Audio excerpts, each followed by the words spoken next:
ఉత్తరప్రదేశ్ మీరట్కు చెందిన ప్రదీప్ రాంచీకి చెందిన సంగీతతో ప్రేమలో పడ్డాడు. ఇద్దరూ పత్బార్గంజ్లో ఒక హాస్పిటల్లో పనిచేసేవారు. సంగీత నర్సుగా పనిచేస్తుంటే ప్రదీప్ అదే హాస్పిటల్లోని మెడికల్ షాప్లో పనిచేసేవాడు.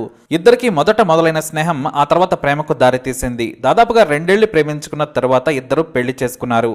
వారి కులాలు ప్రాంతాలు అన్ని వేరు అయినా తల్లిదండ్రులకు ఇష్టం లేకున్నా పెళ్లి చేసుకున్నారు. సంగీత కష్టపడి ప్రభుత్వ ఉద్యోగం సంపాదించింది. గజియాబాద్లోని ఎయిమ్స్ సెంటర్ అయిన నేషనల్ డ్రగ్ డిపెండెన్స్ ట్రీట్మెంట్ సెంటర్లో సంగీత నర్స్. మంచి జీతమే వచ్చేది.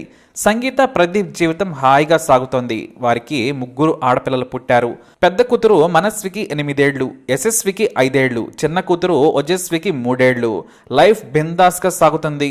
అయితే ప్రదీప్ అనారోగ్యం పాలు కావడంతో ఉద్యోగం మానేశాడు. ఆ తర్వాత తనకు నచ్చిన జాబ్ దొరకలేదు. కానీ సంగీత వేరే వ్యక్తితో చనువుగా ఉంటుందని అనుమానించాడు. ఆమె ఫోన్ను గమనించి వేరే వ్యక్తితో అక్రమ బంధం పెట్టుకుందని ప్రదీప్ మనసులో అలజడి చెలరేగింది. ఇద్దరి మధ్య గొడవలయ్యాయి. దాదాపుగా 2 ఏళ్లుగా సంగీత ప్రదీప్లు అన్యోన్యంగా ఉండడం లేదు. అయినా భార్య జాబ్కు వెళ్తే పిల్లలను ప్రాణంలా చూసుకునేవాడు ప్రదీప్. మరోసారి సంగీతకు హెల్త్ ప్రాబ్లం వచ్చింది. ఆ సమయంలో ఆమె కోసం ఏసీ కూడా మార్చాడు.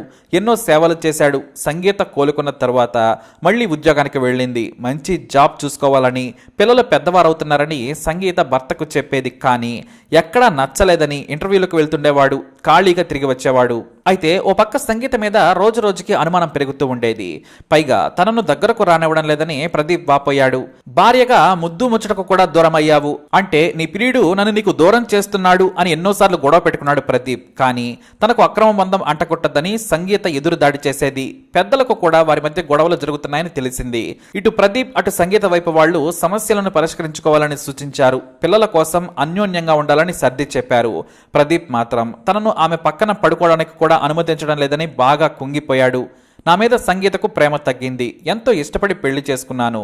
ఆ ప్రేమ ఇప్పుడు లేదని సైకోలా మారిపోయాడు. జూలై 5, 2019 రాత్రి 2 గంటలకు బెడ్రూమ్లో నిద్రపోతున్న సంగీత తలపై బలంగా సుత్తితో 4 సార్లు బాదాడు ప్రదీప్. ఆమె కనీసం తన భర్త తనను హత్య చేస్తున్నాడని తెలుసుకునే లోపే బరువైన సుత్తితో ఆమెను చంపేశాడు. ఆ తర్వాత తాను ఆత్మహత్య చేసుకోవాలనుకున్నాడు. అయితే ఎదురుగా 3 ముద్దులకే ఆడపిల్లలు నిద్రలో ఉన్నారు. తల్లిదండ్రులు లేని ఆడపిల్లలు ఈ లోకంలో బ్రతకలేరు. మేము చేసిన పాపాలకు వాళ్ళు కష్టాలు అనుభవించొద్దని భావించాడు.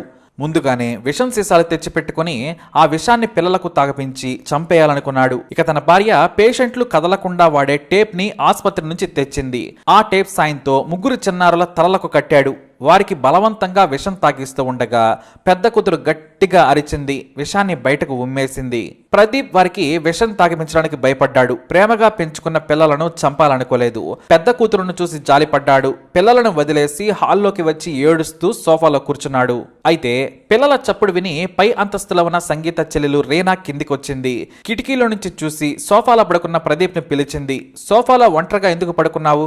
పిల్లలు ఏడుస్తున్నారని రీనా చెప్పింది. దీంతో ఏమీ మాట్లాడకుండా కామ్గా బెడ్రూమ్లోకి వెళ్లిపోయాడు ప్రదీప్. అయితే పైకి వెళ్లిన సంగీతకు నిద్ర పట్టలేదు. అదే రోజు ఉదయం 4:30 గంటలకు రీనాకు ఎందుకో అనుమానం కలిగింది. పిల్లల చప్పుడు విన్నప్పటి నుంచి ఆమెకు అనుమానం మొదలైంది. ఆ సమయంలోనే పిల్లలను తీసుకొద్దామని ఆమె కిందకు వెళ్లి డోర్ కొట్టింది. లోపల నుంచి శబ్దం రాలేదు.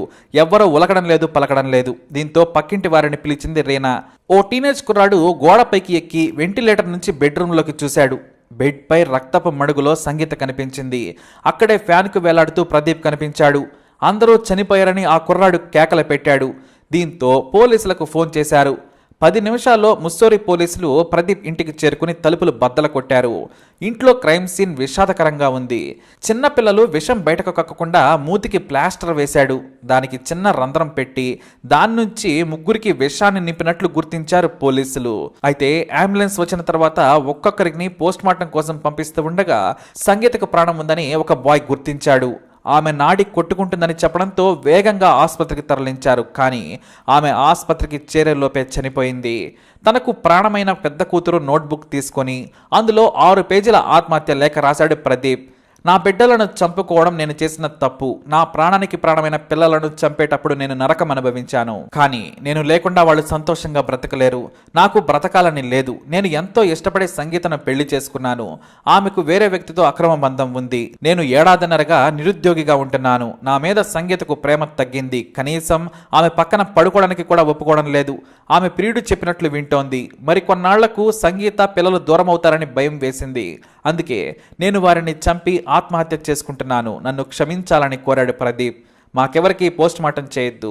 సంగీత పక్కనే నా అంత్యక్రియలు చేయండి. తనంటే నాకు ప్రాణమని లేఖలో రాశాడు ప్రదీప్.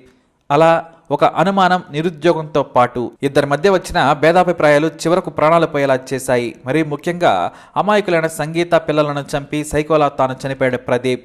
10 ఏళ్ల క్రితం మొదలైన వారి ప్రేమ విషాదంగా ముగియడంపై అంతా ఆవేదన వ్యక్తం చేశారు. మరి ఇలాంటి ఇన్ఫర్మేషన్స్ కోసం వీడియోని లైక్ చేయండి, షేర్ చేయండి, మా ఛానల్ని సబ్స్క్రైబ్ చేసుకోండి.